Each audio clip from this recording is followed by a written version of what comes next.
সকাল থেকেই সোশ্যাল মিডিয়ার দেয়ালে দেয়ালে ভাইরাল হচ্ছিল একটি ভিডিও। দৃঢ় কণ্ঠে এক নারী বলছিলেন, সার্ভিসের যে কোশ্চেনটা আসছে যে আমরা সেবক হব নাকি, না এটা কোনো কোশ্চেনই না, ইটস স্ট্যাবলিশ। প্রতিটি শব্দে যেন ঝরে পড়ছিল আত্মবিশ্বাস।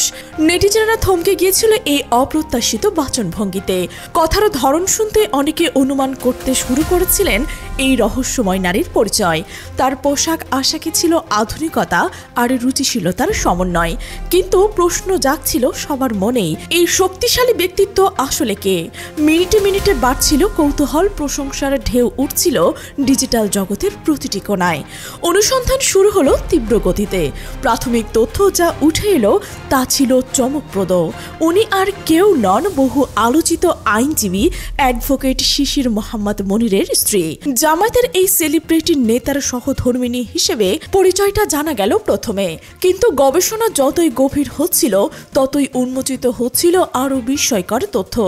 গুগল সার্চ ইঞ্জিনে তার নাম লিখতেই চোখের সামনে ভেসে উঠল অবিশ্বাস্য সব তথ্যের সমাহার। সুমাইয়া রায়হান, এই নামটি যেন এক রহস্যের চাবিকাঠি। আর্টিফিশিয়াল ইন্টেলিজেন্স প্রযুক্তি জানাচ্ছিল এই নারী সাধারণ কেউ নয়, তিনি একজন অভিজ্ঞ ডিজিটাল এক্সপার্ট, যিনি কাজ করছেন দেশের অন্যতম বৃহৎ টেলিকম জায়ান্ট গ্রামীণফোনে। আরও গভীরে খোঁজ নিলে জানা গেল সুমাইয়া রায়হান ছিলেন গ্রামীণফোনের ডিজিটাল প্রোডাক্টস অ্যান্ড ক্যাম্পেইন বিভাগের প্রধান।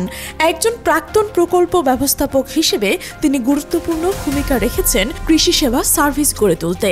এই তথ্য জানার পর স্বাভাবিকভাবে প্রশ্ন জাগল, এত বড় কর্পোরেট পদে থাকা এই নারীর শিক্ষাগত পটভূমি বা কি? উত্তরটা ছিল আরও চমকপ্রদ। সুমাইয়া রায়হান পড়াশোনা করেছেন ঢাকা বিশ্ববিদ্যালয়ের সবচেয়ে মর্যাদাপূর্ণ বিভাগ ইনস্টিটিউট অব বিজনেস অ্যাডমিনিস্ট্রেশন বা IBA-তে। মজার ব্যাপার হলো, এই একই বিশ্ববিদ্যালয়ে পড়াশোনা করেছেন তার স্বামী শিশির মোহাম্মদ মনির, যিনি ছাত্র জীবনে ঢাকা বিশ্ববিদ্যালয়ের ছাত্র শিবিরের সভাপতি এবং পরে কেন্দ্রীয় কমিটির সেক্রেটারি জেনারেল হয়েছিলেন। IBA-এর মতো দেশের শীর্ষস্থানীয় শিক্ষা প্রতিষ্ঠানে ভর্তি হওয়া চারটিখানি কথা নয়। এখানে প্রবেশের জন্য প্রয়োজন অসাধারণ মেধা এবং প্রজ্ঞার সমন্বয়। স্পষ্টতই বোঝা যাচ্ছিল শিশির মনিরের জীবন সঙ্গিনী নির্বাচন ছিল অত্যন্ত সুচিন্তিত, সেরাদের মধ্যে সেরা একজন। লিঙ্কডইন প্রোফাইল খুঁজে পাওয়া গেল তার পেশাগত জীবনের আরও বিস্তৃত চিত্র। পাবলিক ফিগারের স্ত্রী হওয়ার পরও তার পরিচয় এমনিতেই উন্মুক্ত ছিল। বিজনেস অ্যাকাউন্টে ইংরেজিতে লেখা বায়োগ্রাফি পড়ে স্পষ্ট হলো যে তার বিশাল অভিজ্ঞতার ভাণ্ডার। টেলিযোগাযোগ শিল্পে বহু বছরের কাজের অভিজ্ঞতা রয়েছে তার, বিশেষত মোবাইল প্রযুক্তি সংক্রান্ত ডিজিটাইজেশন, আধুনিকরণ এবং উন্নয়নের ক্ষেত্রে তার দক্ষতা অসামান্য। গ্রাহক জীবনচক্র ব্যবস্থাপনা, ব্যবহারকারী গবেষণা এবং গ্রাহক অভিজ্ঞতা বিষয়ে তার রয়েছে গভীর পারদর্শিতা। প্রকল্প ব্যবস্থাপনায় তার সাফল্য রেকর্ড দীর্ঘ। এসব তথ্য পড়ে পরিষ্কার হওয়া গেল স্বামীর মতোই তিনি একজন উচ্চ মার্গের বুদ্ধিজীবী এবং পেশাদার। এই আবিষ্কার যেন প্যান্ডোরার বক্স খুলে দিল। জামাত শিবিরের নেতাদের স্ত্রীদের নিয়ে এমন অনুসন্ধান শুরু হলো।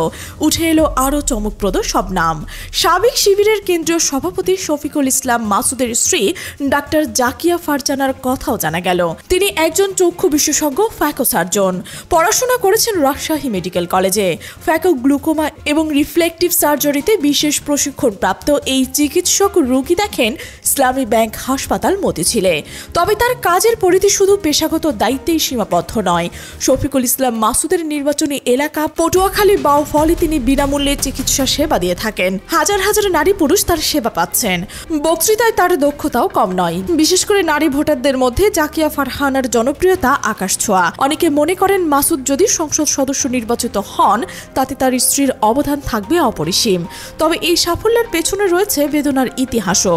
শফিকুল ইসলাম মাসুদ কারাগারে থাকার সময় সঠিক চিকিৎসা না পাওয়ায় তারা হারিয়েছিলেন একটি সন্তান। জামায়াতের নায়েবে আমির ডক্টর সৈয়দ আবদুল্লাহ মোহাম্মদ তাহিরের স্ত্রী হাবিবা চৌধুরীর কথা উঠে এলেন। তিনি ঢাকা মেডিকেল কলেজের ছাত্রী ছিলেন। বর্তমানে রেডিওলজি বিভাগের অধ্যাপক ডক্টর তাহির নিজেই একবার বলেছিলেন, আমরা যদি মেয়েদের ঘরে বন্দী করে রাখি তাহলে আমি সবচাইতে লুজার হব, কারণ আমার ওয়াইফ প্রফেসর অফ রেডিওলজি।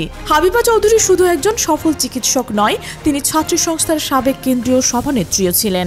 বর্তমানে জামায়াতের মহিলা বিভাগের সিনিয়র দায়িত্বশীল হিসেবে কাজ করছেন। তার কণ্ঠস্বর অত্যন্ত প্রভাবশালী, মানুষকে আকর্ষণ করার ক্ষমতা রয়েছে। শোনা যাচ্ছে আগামী নির্বাচনে তিনি জামায়াতের পক্ষ থেকে সংসদ সদস্য প্রার্থীও হতে পারেন। তালিকা আরও দীর্ঘ। ডক্টর শফিকুর রহমানের স্ত্রী আমেনা বেগমও একজন MBBS ডাক্তার, যিনি 2001 সাল থেকে 2006 সাল পর্যন্ত জাতীয় সংসদের মহিলা আসনে সদস্য হিসেবে দায়িত্ব পালন করেছিলেন। এই তথ্য বিশ্লেষণ করলে একটি বিষয় স্পষ্ট হয়, জামাত শিবিরের সম্পর্কে যে ধারণা প্রচলিত আছে তা অনেকাংশেই অসম্পূর্ণ। দলটিকে প্রায় গোপন বলা হয়, কিন্তু এই গোপনীয়তার আড়ালে রয়েছে বিশাল সম্পদ। মিডিয়ায় যাদের দেখা যায় এমপি, মন্ত্রী, আমির, সেক্রেটারি, তারা আইসবার্গের দৃশ্যমান চূড়ামাত্র। আইসবার্গের এই দৃশ্যমান অংশে কখনো কখনো সমালোচনার যোগ্য ব্যক্তিও থাকতে পারেন, কিন্তু জামায়াতের যে লুকোনো সম্পদ রয়েছে, যাদের দেখা যায় না, শোনা যায় না, ধরা ছোঁয়ার বাইরে থাকেন, তাদের সঠিক ব্যবহার করতে পারলে রাজনৈতিক সমীকরণ পাল্টে যাবে। সুমাইয়া, জাকিয়া, হাবিবাদের মতো নারীদের সামনে আনা সম্ভবত জামাতের একটি সুচিন্তিত কৌশলের অংশ। ক্ষমতার পথে এগিয়ে যেতে হলে নারী জাগরণ অপরিহার্য, বিশেষত যখন বিএনপির প্রোপাগান্ডা প্রতিহত করার প্রয়োজন তীব্র। জামায়াত ক্ষমতায় এলে নারীরা শুধু ঘরে বসে সন্তান পালন করবে, চাকরি ব্যবসা করতে পারবে না, এই মিথ ভাঙার জন্যই এই নারীদের উপস্থিতি অত্যন্ত গুরুত্বপূর্ণ। সারা দেশে মহিলা জামাত ও ইসলামী ছাত্রী সংস্থার উপর যে আক্রমণ চলেছে, বিএনপি, ছাত্রীদল, যুবদল ও মহিলা দলের পক্ষ থেকে, তারা মোকাবেলায় এই শিক্ষিত নারীদের নেতৃত্ব হতে পারে গেম চেঞ্জার। তৃণমূলের নারী কর্মীরা যারা ভয়ে কাজ করতে পারছেন না, এই উচ্চশিক্ষিত নারীদের দেখে সাহস পাবেন, জোরে সোরে দলের পক্ষে কাজ করার প্রেরণা পাবেন।